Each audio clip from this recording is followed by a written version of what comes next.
Welcome back to the channel. I'm your host, Coach Evans, and today we're going to talk about Tyler Linderbaum, one of the most polarizing players in this 2022 draft. Either you loved him or you hated him, especially as a fit for the Ravens. Some people like myself hated the fit, but we got some stuff here today and some people to kind of maybe change your mind. I got Ken McCusick and Cole Jackson with me, so I'm gonna bring them in first. Ken, How you doing, Coach? find Great to yourself. be here. Ken obviously runs Film Study Ravens. That's it. You see his handle on the screen right there. A very interesting podcast. Very deep, thoughtful, insightful podcast. And I know every time that I go there, I have to bring my A game. I can't just filibuster. I got to know what I'm talking about. And so, Never fail to do it, Coach. We really appreciate having you on. no problem, no problem. And then we got another guy with us, the certified O-line guru himself, Cole Jackson. How you What's doing, going on, Cole? fellas? I'm doing good, man. Thanks so much for having me on. Looking forward to talking some O-line. And Cole did a long film study on Linderbaum, bro, maybe like an hour or so long. So once you finish with this, if you need more Linderbaum, go check that out also. And Ken, did you have a set time your podcast come out, or It'll be out later this week. Coach and I are going to talk about Linderbaum and his observations from film, my observations as well. What'll make him a successful pro? Okay. So without further ado, we're just gonna get into this. And I said we're gonna keep this to 20 minutes. So we're 1 minute with the intros, and we'll stop at maybe 10:20, 10:25ish, no longer than 10:25. So we're just gonna dive right into the film. But no, we're not gonna dive into the film first. Ken brought something to us about arm length. So let's start with that. There we go. Just I had an to make it interesting. a little bit bigger. Sure. Do you want me to make it a little bit bigger? Yes. I probably can. Let's do that. Can we still see it there, or is that off the screen? Yeah, that was good. All right.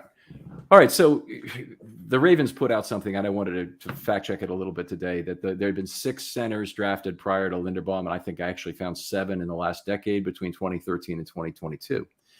The biggest question about Linderbaum, and really the only question about Linderbaum, is how he'll adapt with his arm length to the NFL level, whether his hand fighting and the wrestling background that he has will really allow him to adapt.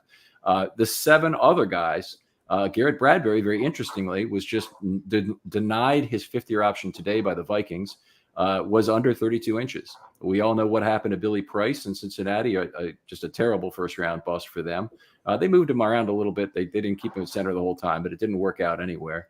Then you have 3 guys who made the Pro Bowl, Kelly, Ragnow, and Frederick, who are between 33 and 5/8. Cesar Ruiz at 33 and 8, I'll just say we don't know yet. He's been 2 years in the league. He was a top 30 pick. I drafted around 25, 27 when he was out of Michigan. And Cam Irving, of course, an enormous bust, did have some long arms drafted in 2015. What I'd say about this from the terms of the first round is you could say that long arms are necessary but not sufficient. And the Mendoza line appears to be somewhere there between 32 and 33 inches at the center position. Not a big sample size here that we're working off of, but Linderbaum's got an uphill climb in terms of being able to deal with those short arms. And to add to the short arms and his uphill climb, the measurables I saw for him were 6'2", 294. Is that correct? That's right on the money. 302. He got up above 300 for his pro day, but you got to wonder how much that was him trying to check a box. I think in terms of is he going to play at that? I think is the key question, or was he trying to tick a box? Yeah, you know what else, Cole, is that he lost speed on his projected 40 time when he went to that weight. So every football player, every offensive lineman in particular, is trying to carry more weight and still maintain their athleticism. So there's an efficient frontier of weight and quickness that you want to maintain. And I think that does bring up a question about that, whether or not he can put on more weight and still have the quickness that makes him such a special lineman. Right. And my just before we even get into the film, just my observation from that is if he has to put on weight to keep his quickness, I'd rather him keep his quickness. Mm-hmm. For now until I see. But we just don't have let's just get into the film so we can start it right there. So let me pull this one off because I'll go on a tangent and lose my time. Share screen. I should rename my channel 2 Guys Going on Tangents because that's all it is. All right, so Now, this is what I said this while I was on Ken's draft show this weekend. I said I'm going to find every power from the games that I have, every power or counter, and through 5 games, I actually found none. And I guess maybe when these 2 plays went across the screen, I may have been feeding my face or doing something, and I missed them. And Cole gave me the timestamp for these 2 plays. So we're going to start off with the 2 power plays I found out of 5 games with Linderbaum. And then we're going to go into some stuff that I think will translate into the NFL, and some things he does good, some things he did bad, some good plays, some bad plays. And we're going to just ride it out. And we got about a 20-minute window. And if we get to them all and talk about them all, that's fine. If we don't, that's fine also, because you guys are going to get 3 different opinions, I honestly think. I think Ken will see it one way, I think Cole will see it one way, and I think I'll see it one way. And so that's why we kind of got this together. And so you can get it from us 3, and then you can kind of go formulate your own opinion on how well he's going to be or how much he's going to suck or whatnot. And we really won't know that until they actually start playing the games. But based off his college tape, let's get right into it. And so what I'll do is I'll play the play first, and then bag it up, and then we can kind of talk about it and chop it up and slow it down and whatnot and stuff like that. That'll work. That's cool with you guys? Mm-hmm. Yep. All right. First play is versus Indiana. They're in the Wildcat, and this is Linderbaum right here. It's just center, obviously, so I ain't going to just keep showing that. But what I'm thinking is you just got a down block. He's got a down block, and they're going to pull on it.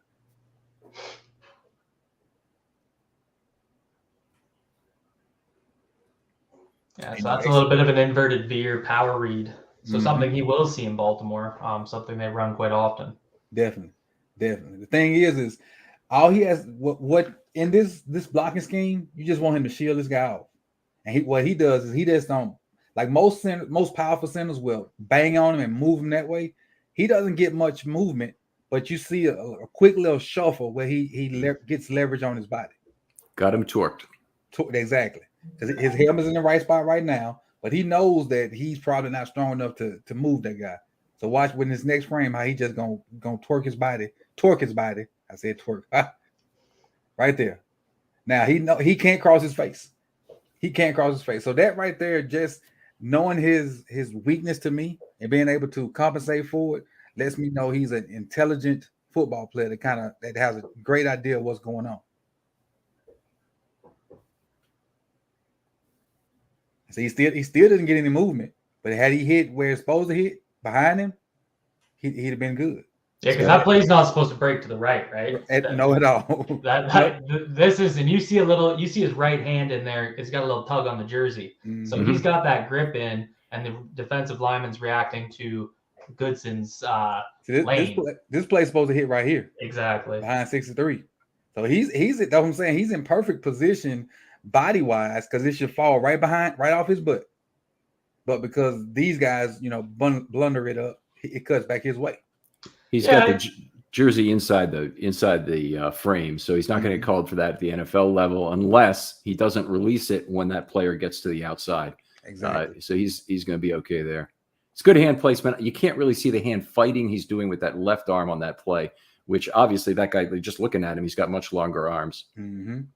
He's good right there. He's out leveraged right here. I wish this camera wasn't in the way. Mm-hmm. He's out leveraged right here. He's the defensive tackle is higher than him. But then he twisted him. Now he's in great position. See that little push he did right there? The little hip thrust. That's the kind of stuff. He knows his weakness. He knows his positioning he needs to get, and he's able to just do enough with his functional strength to get into the position. And he's so flexible. Like it's incredible. That's the part that I didn't really pick up the first time I watched. His function, like you said, his functional strength is a lot better than I expected, and it's on one of these plays where he gets out in front of somebody. We'll see that too. He set numerous Iowa weight room records. He beat Tristan Wirfs in I think it was a squat. Like it was incredible how strong he is. He did 24 benches at his arm length is not particularly impressive, but it's okay. Let's roll into the second play. Now, this is the only other power we found. Power read again. Their tailback is at quarterback. I think it's power read. Some kind of Wildcat. We just say Wildcat. There's another down block on, I think, a different guy. Now, this time he's playing lower here. So the leverage is kind of left, is equal because the defensive tackle is playing lower. I like the way he bring that hand though. I wish I could.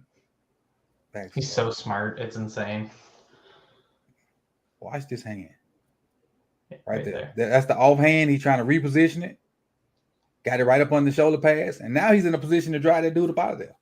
You can't ask for a better positioning from a down block. Because there's no way he can cross his face unless he spins out. And if he spins out by that time, the play should be gone.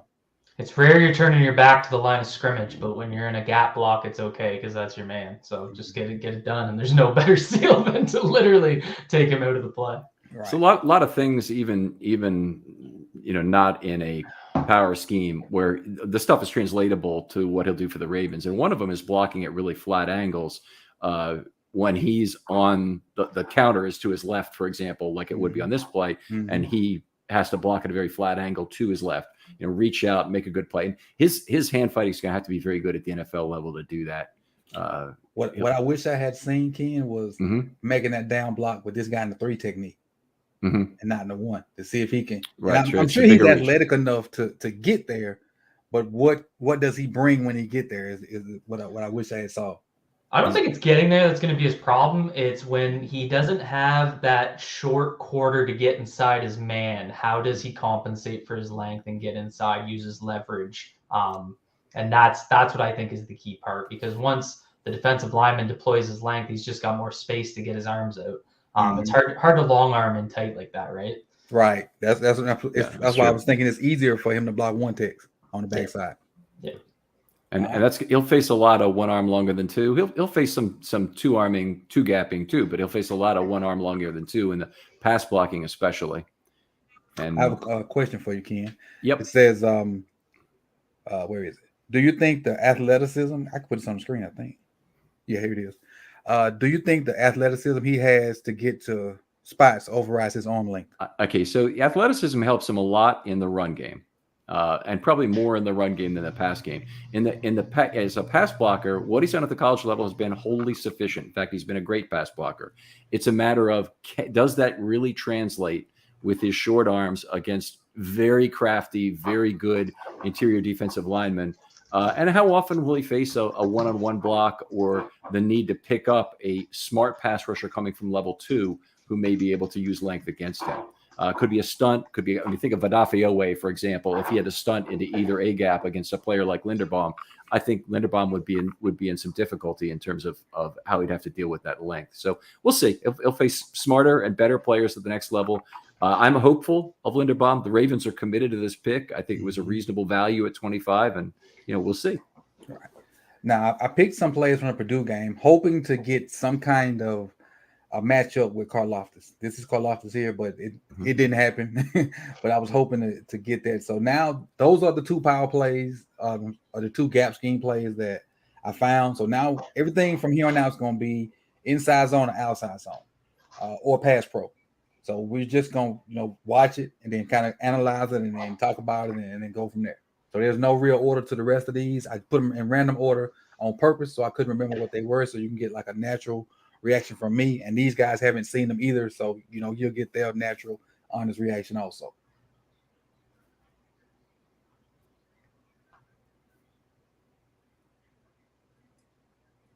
Similar to what we just saw, another down block. I think this might be trap. Is this some kind of trap, maybe? Yeah. Yep. Which is, fair enough. Still a down block. And not even realizing this was a down block. See his right hand right there. His right hand, he loses leverage right off the ball, but watch his right hand as he recovers. See, he's kind of losing right there, and his right there. Sorry, gets across face, but he's got his right hand on his inside hip. That's exactly where it is. It's right below that 9 on the 92, right where you would. I'm a bigger guy, so that's right where that fold kind of comes over and you can't get over. So he's got his hand in a good spot, and that's probably where the wrestling comes in at. Situations like that. He's definitely 92 is giving considerable ground on the play, despite seeming to be. I mean, first of all, he tries to move to the outside to go through that A gap broader, but take a look at what happens here. go a little further. Okay, he's still giving ground at this point because he kind of gave it away with his momentum at the beginning of the play, and Linderbaum just keeps pushing him on this. But he does a good job of getting his hand placed, as you guys said, to keep that going. Yeah, it looks like he's one gap into the right side. Stunt. They were having some kind of little stunt, but he had to go that way because this guy's coming over here too. Looked like he was one gapping, like just attack that outside gap. He sees it's trapped, so he starts to come back inside. Oh yeah, and that's why he's trying to cross face. Exactly. What do you call that? Rip if it's all the D line slanting right, Liz if it's left. So it looks like they're all going rip here off the line of scrimmage. See, everybody goes right. Yeah, and then some. It's probably this outside guy got to see it. The guy that's barely coming in. Yep. So that's still, if it was a down block, that's not bad. You just want to finish it. You don't want to give it up toward the end. Yeah. And he didn't give it up. Really didn't give it up. No, that's what I'm saying. Like the guy's a battler. Even when he loses leverage, he finds ways to get his little mitts in these spots to win back the leverage point. It's truly incredible.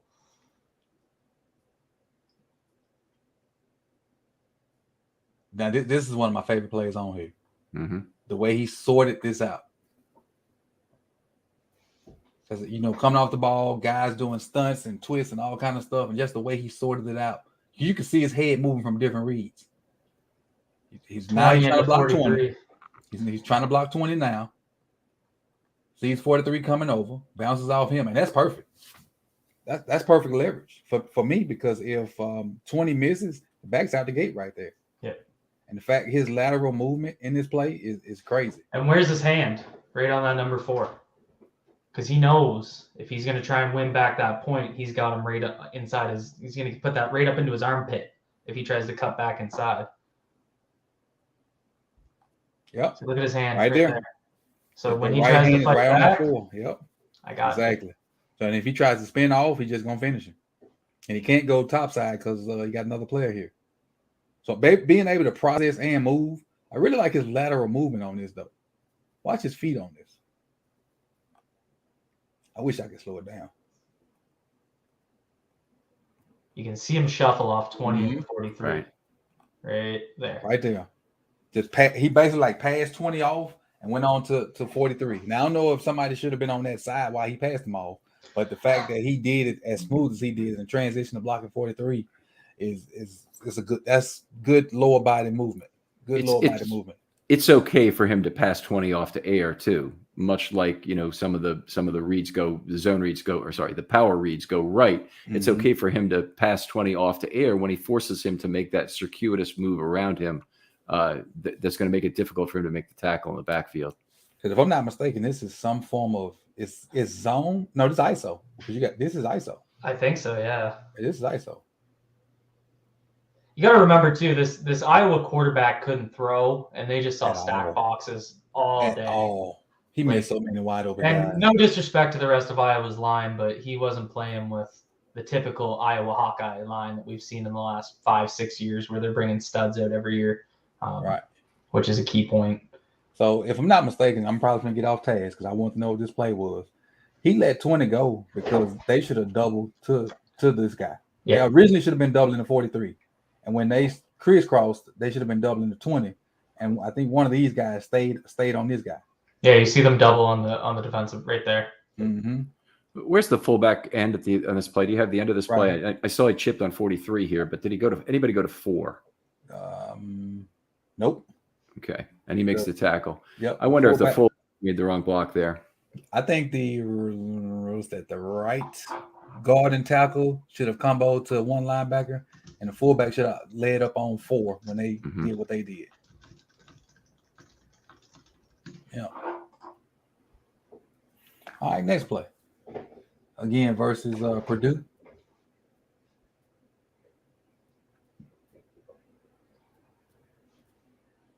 Battling. Just battling. Helped by the initial double from the right guard here.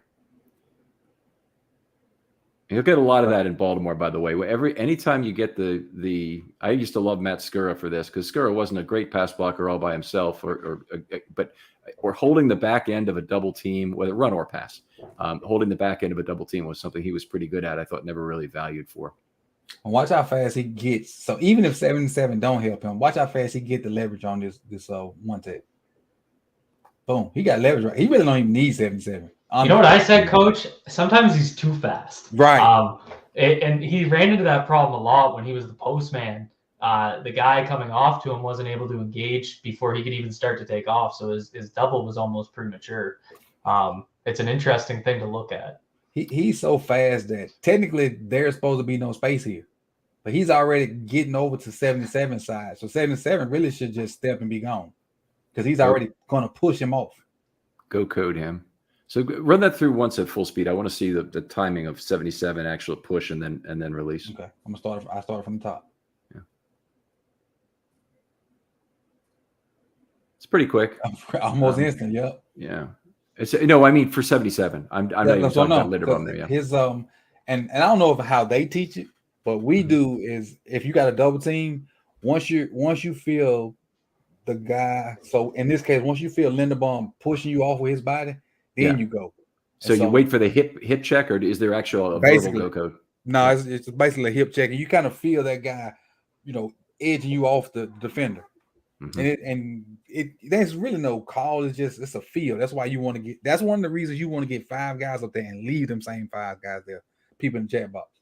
If you want 5 guys, and you don't want to mix them in and out. Like defensive linemen go in and out the game. You do not want to do that with O-line unless you have to, because communication is too important. Ravens been really good at one-for-one shifts on the offensive line. I think that's really been part of it. And all this is outside zone. No, this is inside zone. This is inside zone, just from under center. And this is what a lot of people been clamoring for the Ravens to do. Some people to get under center and do some of this stuff. Unlocks those bootlegs. Bootlegs with Lamar for backside defenders is going to be a nightmare. I'm as much as I know people love like Lamar under center. This is one of the things that I'm not real crazy about. Lamar is just not really great at reacquiring the field after turning his back to it. And almost everything he's done in terms of play action has been a hand check, very limited number of into the mesh point kind of plays. But most of what he does just what I call a forward facing fake. And he's just he doesn't have to really reacquire the field that way. Flacco is good at turning his back, and Flacco as a non-mobile quarterback had a lot of advantages in terms of not drawing the attention of the backside defender on the boot side. So he had advantages doing that. Lamar is always the focus of attention. He's under a microscope. I agree with you on that, but for the simple fact that it is just in this, say if this was Lamar right here, if I'm a defensive player, I'm not like if I got Seagal, I don't know who has the ball, so I'm just going to hit this guy. Yep. And I don't know if was it on your show we talked about. I was saying this. You're going to hit the quarterback. Yeah, because like when he turned his back to him, if I got the deepest the Seagal player, I'm gonna just hit the quarterback. And you might think differently about that if Joe Flacco was the quarterback, but if it's Lamar, no doubt about it, you're going to hit the quarterback every single play. If Joe's the quarterback, I'm gonna kind of worry about the other weapons because I can read some stuff then go get Joe. But Lamar, I got to get him before, like in this position right here, I got to hit him before he can turn around and see me. Because if he sees me, it's probably going to get ugly. I'm probably going to end up on somebody's highlight. And it's really not illegal because you don't know who had the ball. Yeah, it's same idea as a mesh charge, right? They're just going to do a mesh charge off of this, which gives the Ravens a natural advantage. Right. You hand that ball off, C-gap defender's gone. You have no C-gap integrity on the cutback. That's what Derrick Henry did to teams for 2 years. He would just absolutely dominate teams. And then once they started checking Derrick Henry, Ryan Tannehill is running on empty bootlegs nonstop. And by the time they did it, it would be in the red zone, and he'd score. Exactly. See what we got right here. Look at that.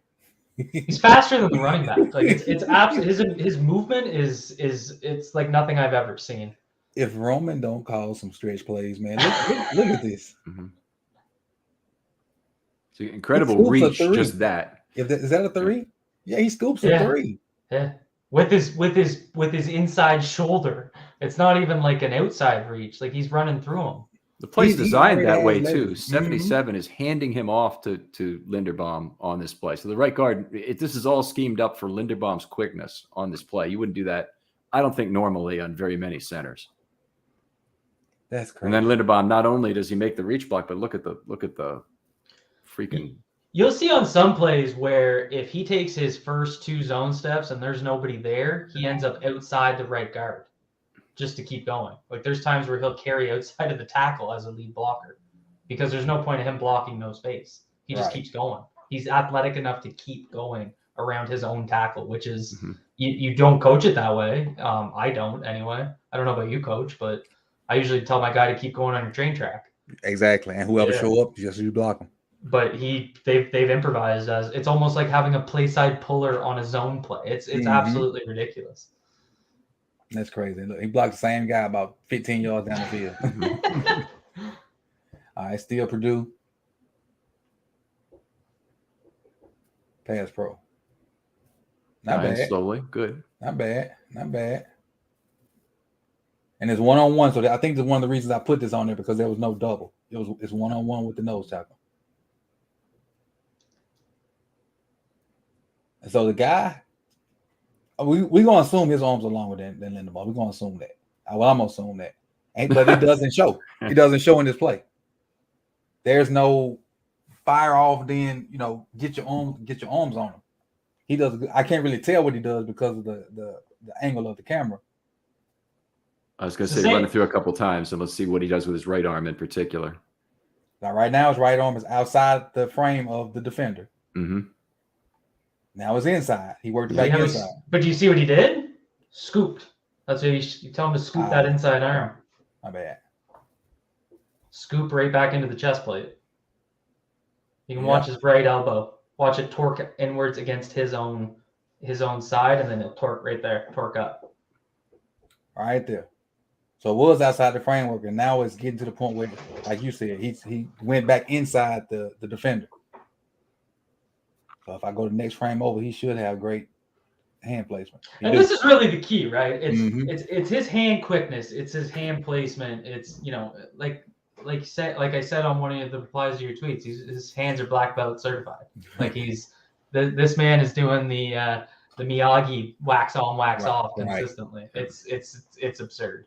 And definitely with that, you don't want to do it both hands at the same time. You really got to, if you get both of them out of frame, you got to do one, then two, or whichever one you want to go first. But you definitely got to get them inside.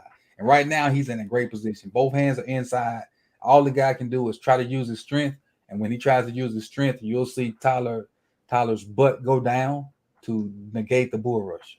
Where I'm concerned is where you're going to see an O-line slide, or you're going to see him have to kick out to threes, and they're going to get a little bit of that laneway to deploy their length. Same as when we were talking about down blocking on 3 techs. When you don't have that space to get your length out, again, he's starting inside. He's in tight quarters against the 0 here.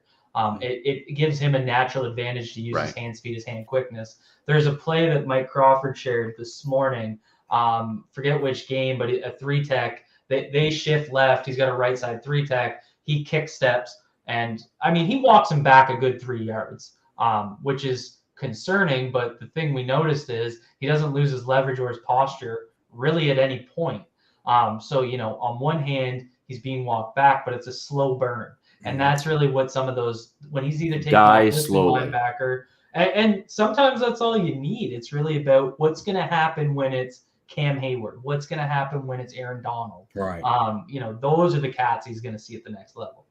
Exactly. And Ken said, die slowly. If you can die in 4 seconds, that's great for a quarterback in pass. Of course, yeah. Opposite of Gino Gradkowski that died quickly. Right. Well, PFF has the 2.5-second standard, and so they think Villanueva is great, for example. But I use the 3-second standard, and there's a ton of pressure that occurs in that point. So that's really the key thing.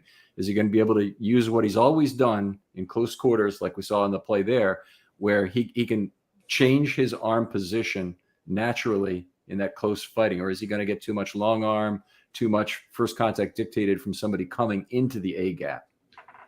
We got another question. It says, how long do you think it will be before he can learn to make the protection calls? Honestly, he's going to work with KZ so much that, that's kind of, when you have a vet on the line, 2020 would have been a little bit different, but when you have a vet on the line, like you're seeing it right in these clips. He's so intelligent. He's going to pick it up pretty quickly, but KZ's going to be helping him the whole way. Yeah, I think so. I think so too. I don't think there's going to be, The only difference is probably going to be the terminology. The schemes will kind of be the same, maybe, you know, probably a little more advanced than the NFL, but the terminology of the base stuff, well, he'll probably get that like right off the bat. Because, you know, when you if slide right for him was rip, it may be Randy for, you know, another team. And just putting the terminology in what you know, and then trying to phase your old words out and just keep the new words in there. That's all that is. One point I make about this is that I like having split duties for the line call and what the center has to do. The problems with the Ravens have had snapping the ball. I want him a lot focused on that, waiting for the tap from the right guard, and, you know, focusing on a nice clean snap to Lamar, not low, not at these 12-6 curve ball where it drops 3 feet from, you know. I want a nice clean line drive right back to Lamar's waist. Right. I played baseball with a guy that had a 12-6 curve, and that thing was nasty. All right, next play. This is against this is another Indiana play. So let's see what I got. I like this one too. Look at the athleticism. Oh yeah. See how he just kept going? Mm-hmm. Look at the athleticism. You see this in good fullbacks. Just maintain your momentum, and a lot of times you center like this would be tempted to make some sort of a U-turn block to try and pick somebody up. You don't need to do that. Just maintain your momentum. Find somebody in level 2 or level 3, even if it's a secondary player, and you might turn a 10-yard gain into a 30-yard gain. Right. And all this is just buck sweep. You got 3 pullers. You got a down blocker, a puller, and for him, like Ken said, just go. You don't necessarily have to target a person. Just run your track. Somebody show up, punish him. This is what he did. Somebody show up, punish him. But the fact that he can get out like that is nuts. Go ahead. The exciting thing about the scheme fit is, I mean, this is a different play, but with the way counter bash, your pullers get determined based on the defensive front. So sometimes it'll be the guard, sometimes it'll be guard tackle, sometimes it'll be a center tackle, et cetera, et cetera. But what sets up the counter bash, and what did Greg Roman do so well in 2020? It was using outside zone, getting that outside zone path, pulling those linebackers so that those pullers could go back the other way and hit those seal blocks. That combination could be very, very potent if they want to use more outside zone, like you're mentioning, Coach, and really put those two plays together, because not only it gets them out in space in both, depending on the defensive front. So I think that's one of the really excited uses of how you can see it actually implemented in their current offense. The beauty is zone concepts are installed in the Ravens offense. It's not a foreign concept. It's not something they're going to have to do this summer. They're installed. They're just comes down to your play calling. You know, he's a gap heavy, power dominant. A lot of zone read power read last year.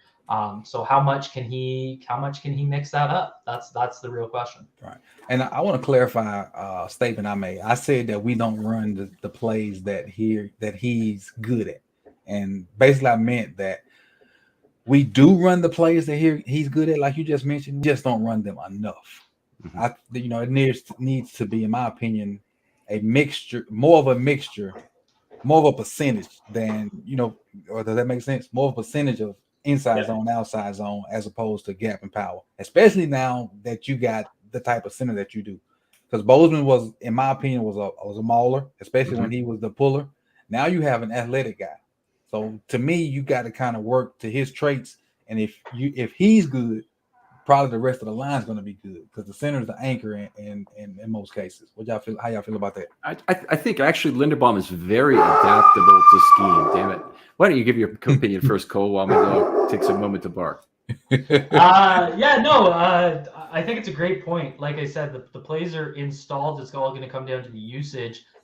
Interestingly enough, when last year Mike charted, they actually called a higher percentage of outside zone than inside zone, which I never really understood. I was one of those people banging the wall for more inside zone, whether it was under center or not. That wasn't the highlight. It was more, mixing it up and being able to get those combo blocks going. So I think the biggest concern I have that I don't think we've talked about enough is, and this really dawned on me while listening to Brandon Thorne on Matt Waldman's podcast, and that's when he's talking about Jason Kelce, talking about how much they have to put their offensive tackles in that Eagles offense on islands because of the inside help for Jason Kelce, who is Tyler Linderbaum's ceiling, I think. I mean, that's where you're hoping he'll get.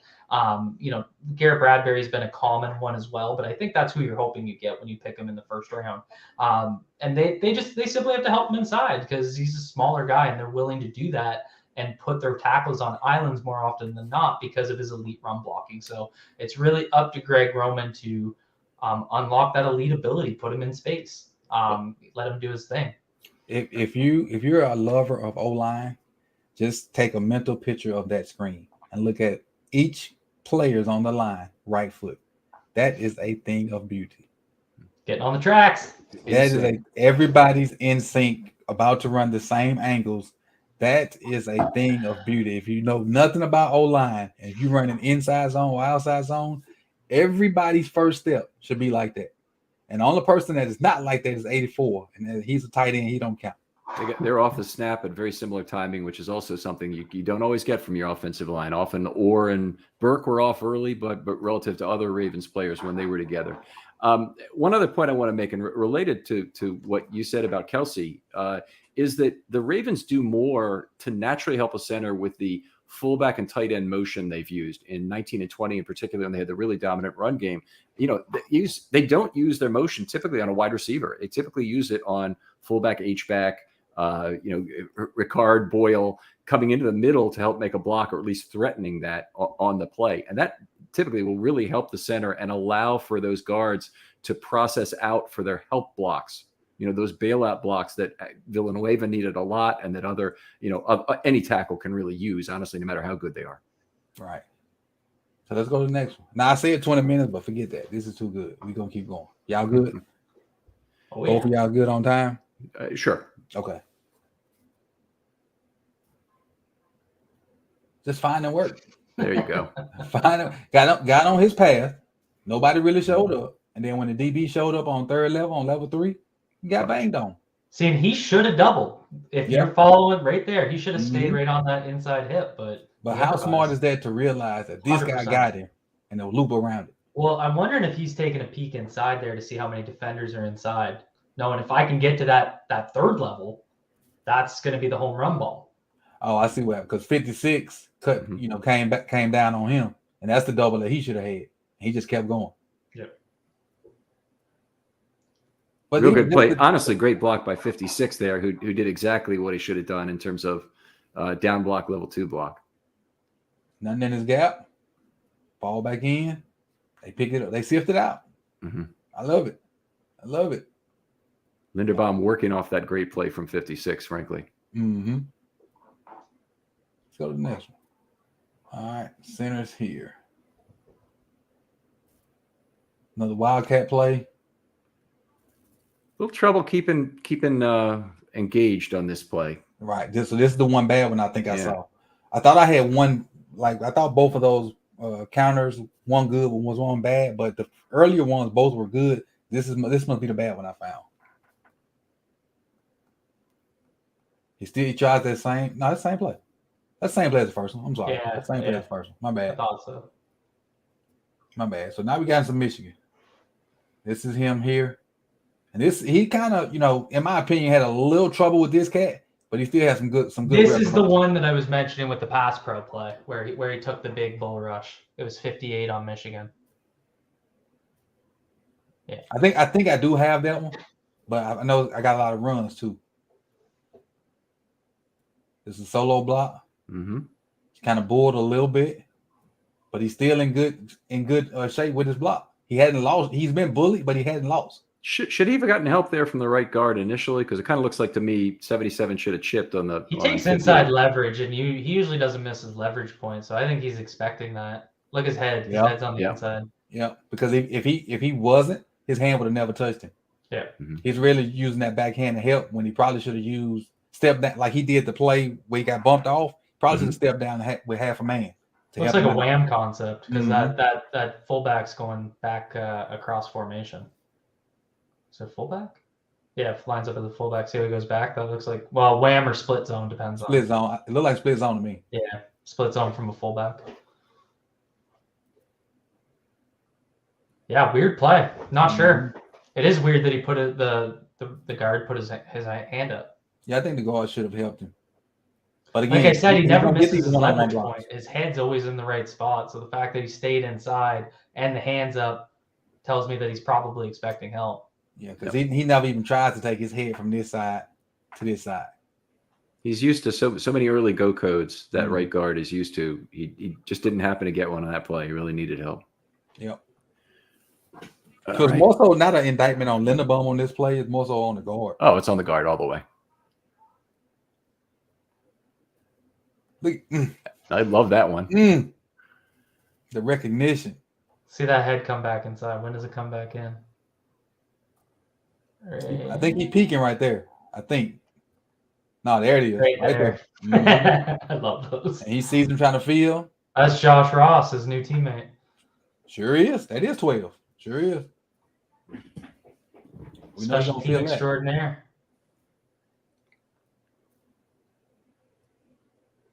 And this we know we can do. This is he can do this in his sleep. Especially with a double. He can do that in his sleep. Look at the hip to hip. Yeah, that's easy money on an ace. Hip to hip. Him and Zeitler doing this all day. Or him and Powers doing it the other way. That's gonna work all day. That's easy money for him. With our two backs back and Biotti, that should be interesting for those guys to, as long as they can hit the hole right. Beatty and Linderbaum is a real interesting combination in terms of a screen, get in front of the screen, because the Ravens have built their line around elephants, and now they've got a gazelle in its center. So. Is this the one, Cole? I don't think so. I think he got walked back more. He was from a 3-tech and he charged him. So kind of similar. I think this is the die slow concept though, right? Yeah. Wouldn't you say this is the die slow concept? This is for sure a pressure as I would score it. I mean, he's in the cone. The quarterback can't step entirely into his throw. I don't like this at all. And that's maybe where that strength and the arm length come in. Well, this is the point Mike made, is when he sets firmly on the line of scrimmage, centers don't really quick set the same way a tackle will, but when he sets firmly at the line instead of taking a kick step backwards, see how he goes right step back and then he's got to take a left step. Play it one more frame. Forward or back? So I just start go from the start, because you'll see him take his right foot's going to drop, left foot's right going to drop. So he's got too much space here. He's setting. I'd say he's setting a little shallower than. Look how far apart his feet are. He's almost basically in like position to squat. Yeah. He don't really his feet should be closer to the framework of his body. And so that's probably what he needs to do is close the leverage. quarters. If he closes the quarters right off the line, he's going to mask his length and he's going to give himself more space. If he does start to get walked back to regain his leverage point, because he regains his leverage point fine, but he sets a little too deep in the pocket. When he sets firmer in his pass sets, they have less runway, right? He should be giving as little runway as possible when it's an appropriate time to do so. And so I stopped it right here. This is where his feet should have been when he was up here. They're a lot closer in. You got a lot more balance. You got a lot more stability. So when you take this blow from this defensive tackle, now you have the ability to absorb it and hold. Yeah, it's a good point here, though, that he has his hips in the right place. He has the proper leverage. He's set to win this snap, and it doesn't happen. And 58 just raw strength, just walks him back. Just walks him back. I can't see this. The frame by frameness is not good enough for me to see what the defensive tackle is doing to him arm wise. Okay. So let's see. Just run it through at normal speed if you would. Maybe I'd pick it up by seeing all the frames individually, in a row, that persistence of vision thing. It looked like he actually kind of more tried to put his shoulder into Linderbaum than really use his length on this play too. So it's much more of a power move to he dipped his shoulder on right there. Yeah, use his size as opposed to length. He used his deep set against him. He just used his momentum moving backwards. If he sets shallower, he's going to get that point of attack more close to the line of scrimmage originally. He's taken one step back to the right, one step back to the left because he was already flat. So he's already walked himself back 2 steps before the point of contact. No, that's a good point. If he sets shallower, he just gives himself 2 extra steps. Plus, he's going to mitigate any length concerns because he's getting on him ready, just like you see tackles do in quick sets. Right. At this point, I don't think the defender does anything special with his arms. He just throws that shoulder, throws that shoulder in the center of his body and just uses his leverage on it. That is very concerning for the next level. But that's one of the things he got to work on, because he's not the perfect pick. Right. And that's kind of why we're doing this, to point out the good and the bad. One more thing about that play. That ball was out fairly quickly. That's a very quick pressure. I mean, that's the kind of pressure you want to get on third down to stop third and four, third and six plays. It's what the NFL is built around. Defensive coordinators build their defenses around trying to get that quick pressure by scheme, and he just loses a one-on-one battle to give it away. So that's a shame. See if I can use the counter to see kind of how fast it goes. It's 218 right here. Still at 218, so I'm on the wrong counter. It came out pretty fast. We'll just leave it at that. Let's go to the next one.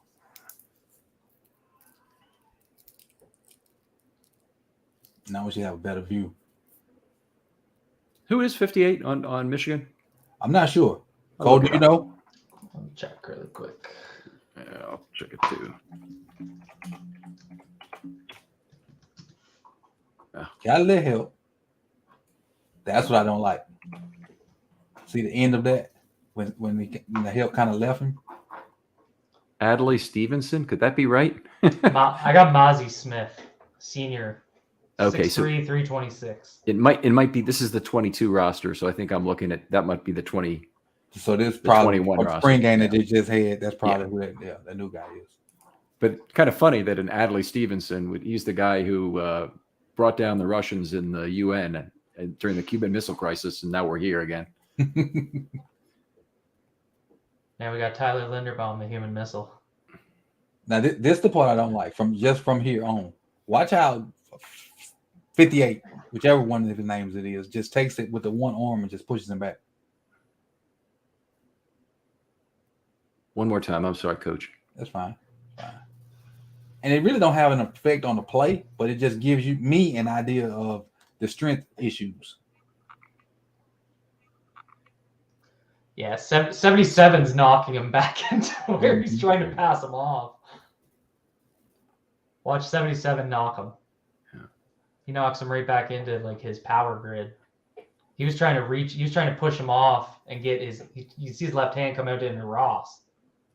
Well, it's supposed to be, but 77 kept bumping him forward, and then he gets his hand out right there. He's got his hands on 12. Okay, I didn't even see that at first. So that's probably why he was able to half man him and push him like that. He wants to push off with that right hand, release, and then start to reach with that left hand and kind of hook 12 just to open the crease. But 77 bangs down on him and pushes him right back into his shoot. So now he's got two guys in his shoot. Exactly. I was about to say 77 and 58. I think he pretty clearly got let down by the guard here again on this play again. I think he actually does an excellent job on that play. Yeah, they still got maybe 4 or 5 yards. You got to think he just hooked Ross, and then his leverage is out like this while he's trying to hook arm. 58 just piles up through him. So that's for those that can't see. The cursor is right on his arm, right above the 2 on Ross, and so he really seals this with this guy, and they're able to. The running back's able to scoot through and get a positive gain. Show me just regular speed. No, he really didn't. He didn't hold with the arm in any way. That's the kind of place you do run a risk of getting flagged for it. But smart play to know when to release on him. Because he definitely engaged with him and made the play there for an extra 3 yards or so. But that's a holding risk. I noticed this a lot in the Wisconsin game because they crowded the line of scrimmage like crazy, and his guards really struggled in these combo situations with him. I think about putting him in a situation where with guards that have a better understanding of how combos work, and probably you look at the massive dude that may be his right to his left. I'm sorry, it's Cleveland. Yeah. Then the intellectual guy, and not a pretty strong fella himself, is likely to his right. That's the good thing about playing center. For the most part, you'll have help. For the most part. I think this is a really good opportunity this year for Cleveland to improve his game by having Linderbaum play next to him, because obviously he's going to be able to do a lot of things to resolve double teams more quickly than would otherwise occur. And also, what we've seen from Linderbaum in terms of picking up stunts and blitzes has been very good, and that will be a big advantage for Cleveland too. And the quicker he can pick up the double team alone, the quicker Cleveland is a very rapid pass block processor from inside to outside. He'll be able to help the left tackle more. So we may need that again this year. See what we got here. Traditional pro set, tight end, fullback. Split zone again. So that's the same one. I think that's the same play. Is he expecting the guard to? No, that's a different play. Sorry. Yeah. Sorry, coach. The formation was different. Yeah. Now just really a solo block with him and 58. So they battled this whole game. He won the leverage already. Well, won the gap already because he's coming across. Gives up some ground now. But still, look at the leverage. Look at the leverage. He got a lane to fit right there. It's still working. If the running back hits it, here, this guy is not affected on the play, but we just didn't get somebody blocking 12. Mm-hmm. Let me go back to the top so you guys can see it.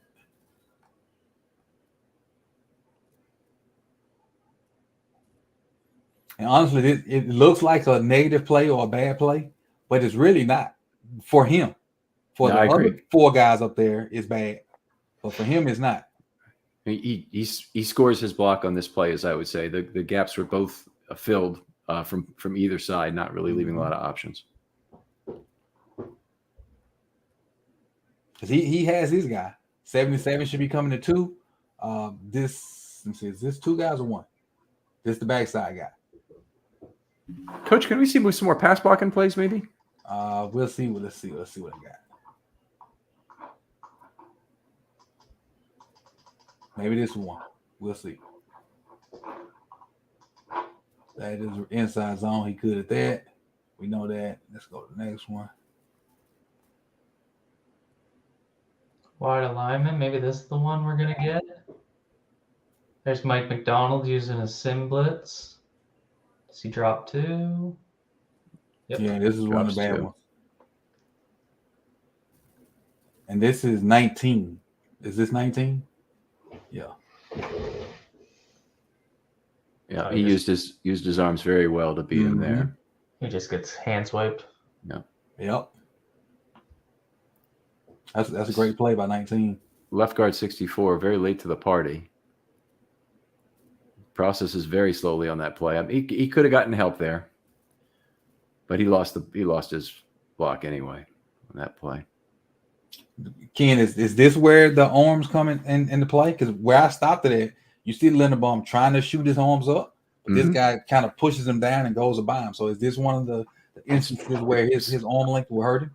This looks like it to me. This looks like a kind of a cross chop, effectively from the guy getting Linderbaum's left arm. But take a look at it. I might have misdiagnosed it the first time through. Want me to let it run? Yeah. Okay.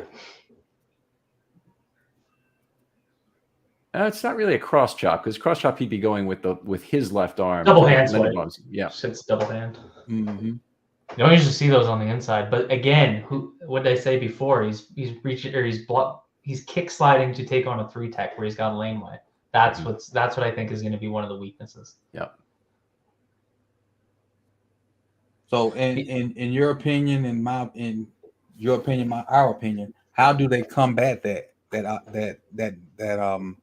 I don't want to say defect, but that negative aspect about his game, about his frame rather, because he can't get better with arm length? I think it's all in the tricks. He's adapted mightily all the way through high school and college, and obviously he's been a big dude for high school, but in college he's been not a particularly big dude, and he's had to adapt with that lesser arm length. So it's all about him probably taking more time with the film, honestly, and figuring out what tricks do defensive linemen try and play so he can avoid some of that and counter with the short arm moves he has.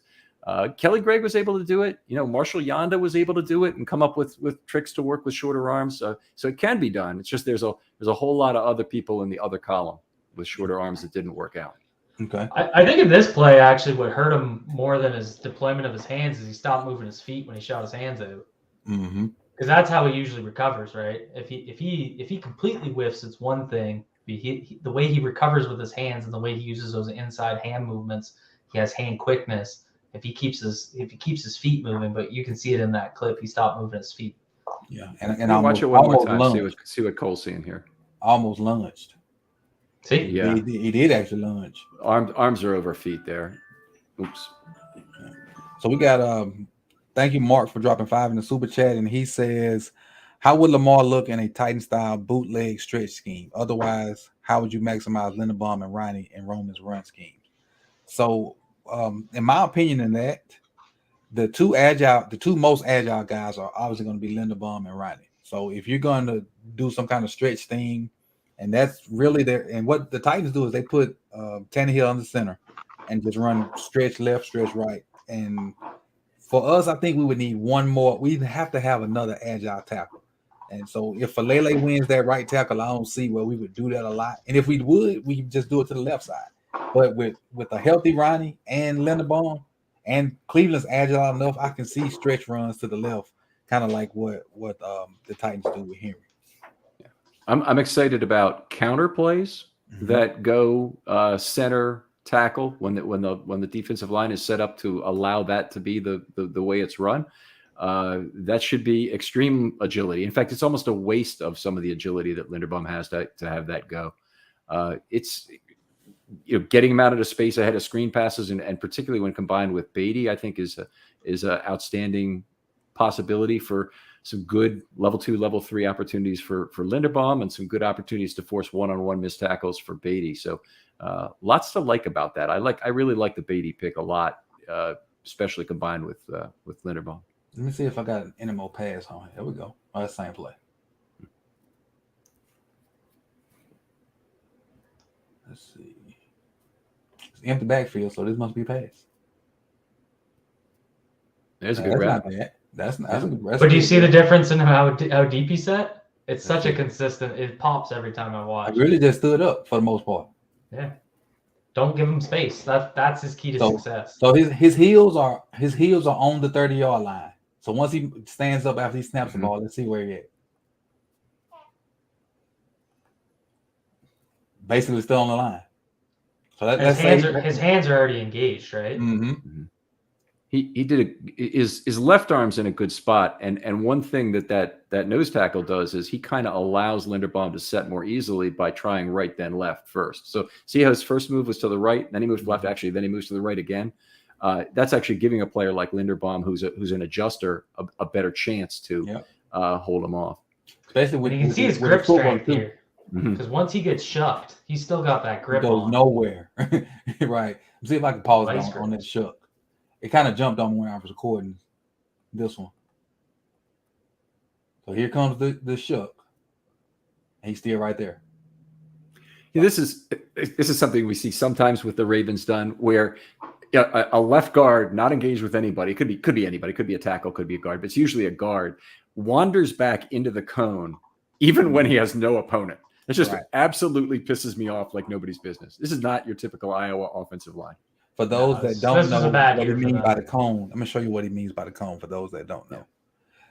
Basically, the pocket. And this guy's feet should not be here. He should be going to either help with Linderbaum there or kick out here. He's basically in the throwing lane. Basically. I can't really label this out here, but the throwing cone, as I define it, is a 60-degree wedge that is centered on the targeted receiver. So the target receiver is up here in the upper left corner of the screen. Think about that, right? Pretty much right in line with where that left guard is. And at the bare minimum, and he meets the bare minimum in this case, that quarterback's got to be able to step into that throw. He's got to have room to step into that throw directly in that direction. And when you wander into the cone, it's a pressure. Like this. Yeah. Like that. Yes, exactly. Exactly. Okay. I got you now. Yep. That cone. Now see, I'm learning something myself. Let me get this off the screen, Cole. You hear it. There we go. I'm working new technology. I'm a Mac. What are you using on your screen there to draw? Great stuff, man. I'll tell you in a minute. I'm impressed. Get off the screen. All right, here we go. I appreciate you, 15, Ms. Antoinette. It's say I'm like I got to throw this up here. I got to. I'm late getting here, so before we close, can you guys summarize what you see? We will in just a minute. We're gonna get to that.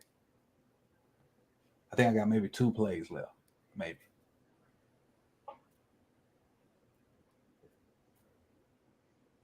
Well, I'm sure this is a run.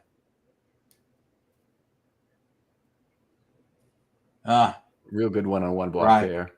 Right. He even loses leverage, but that inside hand. His hands are. See, look, loses there, but he's still got that outside hand. And because his hands are in the right spot, he's able to regain. Black belt certified. Loses, picks it right back up. Keep moving. When he loses, he wins. Real good job by the fullback on that play. He really makes the play rather than Linderbaum, but fullback makes 2 blocks here. Sure does. And I don't want to jump too much into a summary on this, but I think this is the key. Like this is still a one-on-one opportunity here. And how does he win this? He wins this through hand placement, grip strength, and his positioning, his athleticism. You transfer this into down block situations, it's going to be the same thing that we saw earlier. How quickly can he get to his spot? How can he get his hands up? How can his grip strength work them? How can he keep his core strength to keep his posture so that he doesn't get shucked? Because you don't want to get shook. You don't want that should be your recovery. But he's gonna have to work a little bit on his core strength to prevent that. So I think that's how he's gonna win at the next level. The big thing about the center block and a down block is he doesn't necessarily need to drive space like the tackle guard duo block does. What you need is for him to seal and maintain his seal. So as long as he can consistently do that using those 3 things, those are his 3 keys to success, in my opinion. I think he's going to be just fine at the next level. And that goes into the kind of the reasons why I picked the plays we did. I was trying to find, when I realized that it wasn't going to be a lot of power counter, I tried to find plays that he would either like mano, he didn't get help, or some pass pro stuff. And I think we got a good variety of quit-ups there to kind of go off of. And it's a ton of more tape out there, and he's got a lot of good plays, and he do have some bad plays. His short arms really hurt him at times, but he makes up for it by that wrestling background, the smarts, and understanding angles, understanding leverage. Ken, what you think about him? Well, I think for starters, he's coming into a better situation than he had at Iowa this last year. He'll be coming into an offensive line that has some big people movers. He's coming into a near Hall of Fame right guard who'll be next to him, a very big man on his left side who should be a lot of fun to double with. So he'll have good opportunities. How Cleveland plays should really improve, because one thing we saw from this tape is how quickly those double teams were resolved when Linderbaum was half of them, whether he goes to level 2 or whether he's the guy who stays at level 1. Really good stuff. Right. And that's pretty much, Cole started his summary. I gave you mine. Ken gave you his. In closing, what's your projection for Linderbaum with the Ravens? Like, well, I'm gonna leave it open. I want to kind of put it in a box. What's your projection for? Sure. Go ahead, Cole. You go first. I think he's going to get there. I think you're going to have some early struggles right away, and I think you're going to see the tackles getting less help early in his career, specifically year 1, because they're going to give some inside help. I think that's going to benefit him. One thing I did think that Cleveland did well last year was his processing. So I think giving him that type of help, we know what KZ can do. He's a great player for a reason, and he excels in pass protection. So I'm not as worried about his run blocking. There'll be some struggles. There's going to be some ugly reps, just like there is with every rookie.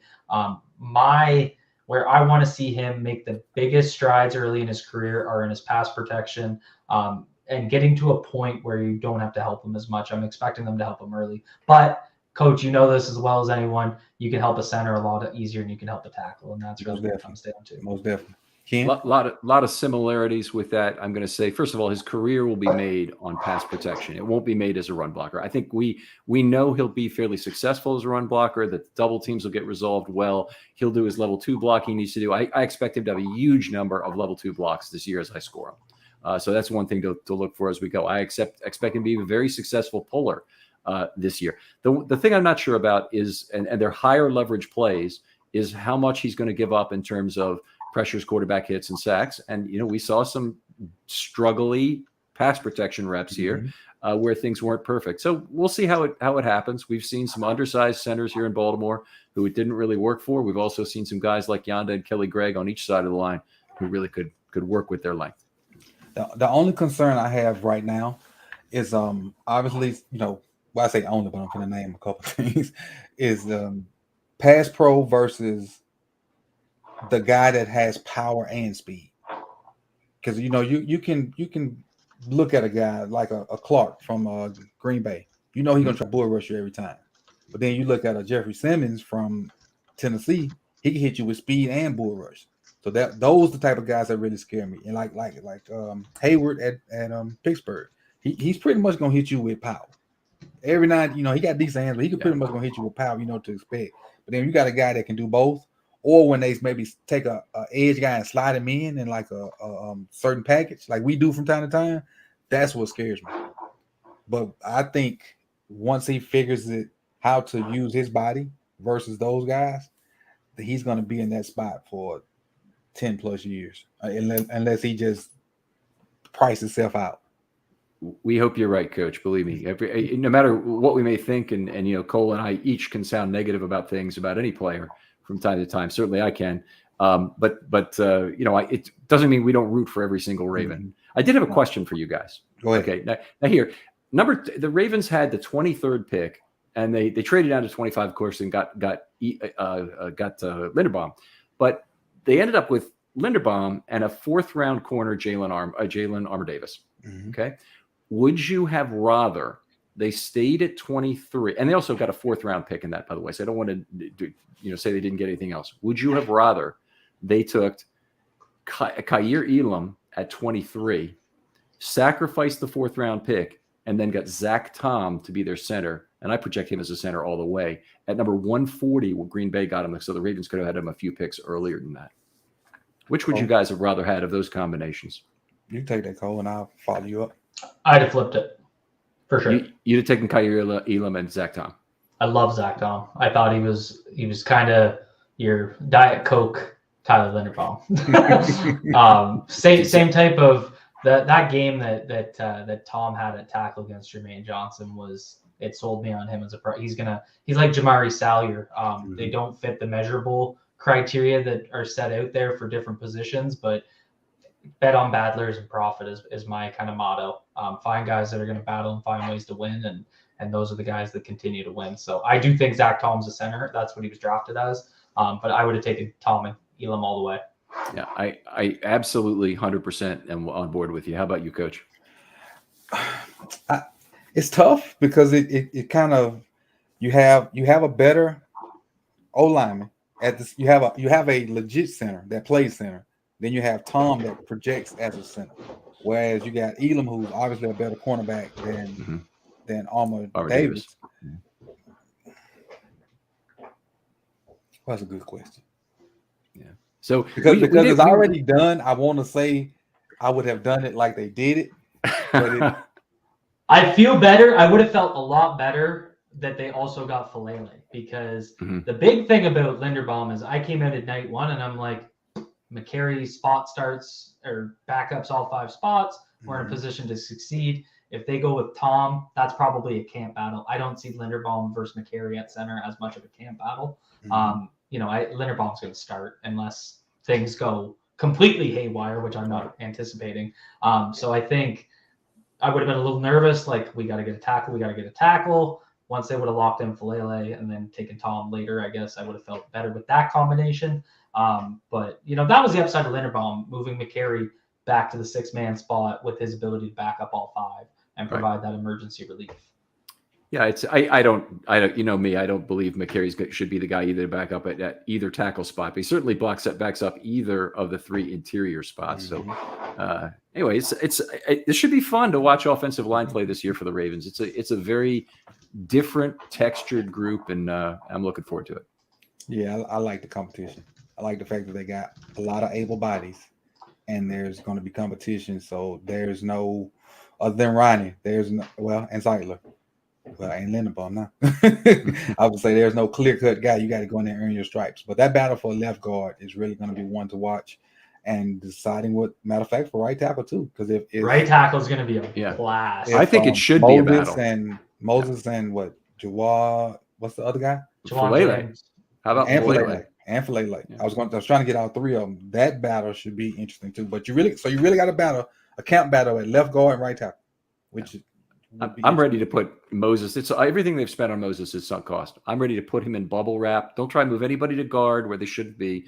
Put him in bubble wrap. We may need a tackle at some point during the season, and let Falele start. I would love if it worked out that way. So last question, and we'll wrap this thing up. So if say Moses just outright wins that job and he's the guy, Falele at left guard, maybe? No. Okay. Now, keep him in bubble wrap, use him as a gadget guy, love him as a 7th offensive lineman, 6th offensive lineman. When you're goal line, think Haloti Ngata back in the 2008 to 2010 era. Because he has a touchdown, if I'm not mistaken. Oh, yeah. What about fullback?